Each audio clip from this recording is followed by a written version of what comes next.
So today's wrecking crew day. So we're going to tear a few things down. I'm going to set the camera up to watch. But me, Mom, and Dad, and I got Kagan beaten over on the other side of the building, and a little bucket trailer set up that we'll take a look at later. But for now, let's get into some action.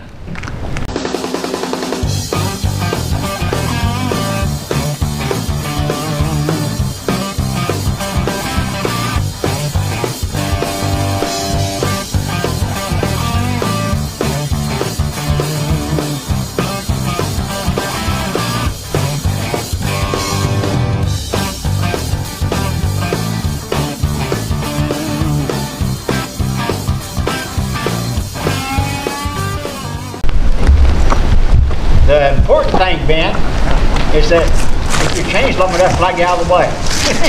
Well, we might have to add a chain. Oh, no, you got enough chain on there. Only thing, yeah. It'll, I hope it breaks some pieces because it'll be heavy if it's full of steel. I'll pull right up there, Ben. Pull right there where it comes up. Right there with it. I think I grabbed the rest of the tobacco.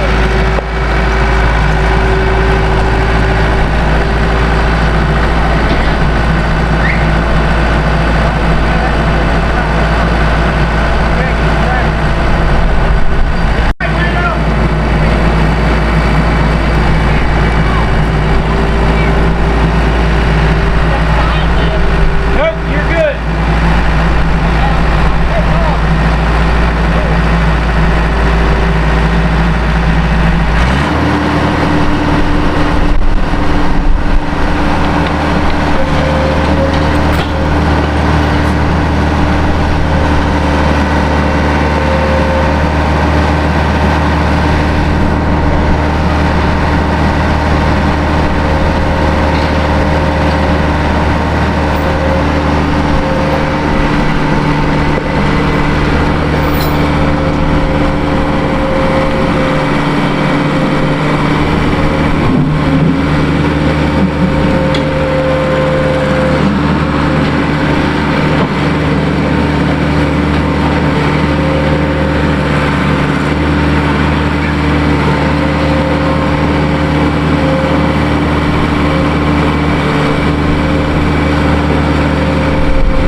Well, that was kind of a rush. And we're calling it good for today because I've worked today really hard getting all them, because you can't do all that stuff ahead of time. We left the chimney up to help support the church, and we left the diagonals and some of the plaster up to help support the church. You didn't see us knock the diagonals out and some of the stud bracing, because once we done that, we went ahead and hooked to the church to start pulling it. And I had the camera set up in the yard to watch it come over, obviously. So we kind of been whittling away at this for weeks now. I actually think it's took us about a month and a half to take it from where we started to here. So I have got a mess to clean up. I will start doing that during the week, and hopefully on the weekends go to the garage. So guys, if you liked this video and you thought it was interesting, give us the old like and subscribe down there. And if you think we're crazy, comment below. But I got a lot of labor to do, but this is going to save me a bunch of money. What would it cost me to have this tore down? And we done everything with equipment that was available to us, except for the gentleman with the crane and the lift, which we worked a deal out there, but he's a family friend, so we did have to get that. So if you was doing something like this, you would have to hire that down unless you knew somebody. But the rest of it we done with, you've seen my tractor following a little skid steer and my pickup truck. We used my pickup truck to pull the building over, so just don't have to spend a bunch of money to get stuff done. And we're going to reclaim lumber out of that, because these ceiling joists are 30 foot long. They're like 2x10s, and they are 2x10. So I'm calling on this one. I'll work on this another day, and I guess we'll see you guys on the next one.